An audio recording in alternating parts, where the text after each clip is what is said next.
এখানে যদি লেখা থাকতো ধূমপান মুক্ত পরিবেশের মতো, যদি পাশে লেখা থাকতো যে দুর্নীতিমুক্ত পরিবেশ, তাহলে কত ভালোই না হতো।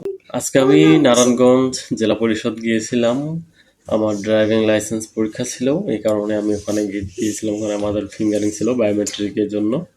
তো ওখান থেকে আমি খানপুর যাওয়ার পর আমি এক্সাম দিই। তবে আমি জেলা পরিষদ যাওয়ার পরে যে জিনিসটা দেখলাম, খেয়াল করলাম যে গেটের মধ্যে সুন্দরভাবে লেখা ছিল ধূমপান মুক্ত পরিবেশ, এখানে ধূমপান করা হয় না।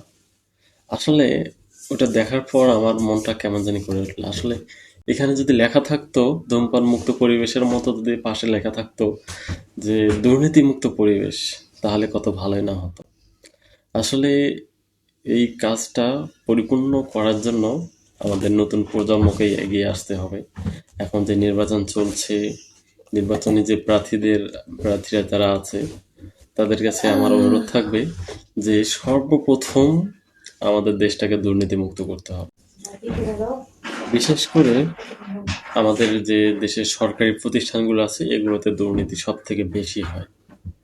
তো সর্বপ্রথম আমাদের দেশ থেকে এই দুর্নীতিগুলো আস্তে আস্তে সারিয়ে ফেলতে হবে। আমরা চাই যে দেশে যেন পরিপূর্ণভাবে দুর্নীতিমুক্ত হয়, আমরা যেন দুর্নীতিমুক্ত একটা দেশ করতে পারি এবং দুর্নীতিমুক্ত যেন একটা সরকার পাই। ঠিক আছে, এজন্য সবাইকে প্রচেষ্টা চালাতে হবে। সরকার যেই হোক, নতুন সরকার যেই হোক, তাদের কাছে আমাদের অনুরোধ থাকবে আমাদেরকে যেন তারা একটা দুর্নীতিমুক্ত দেশ উপহার দেয়।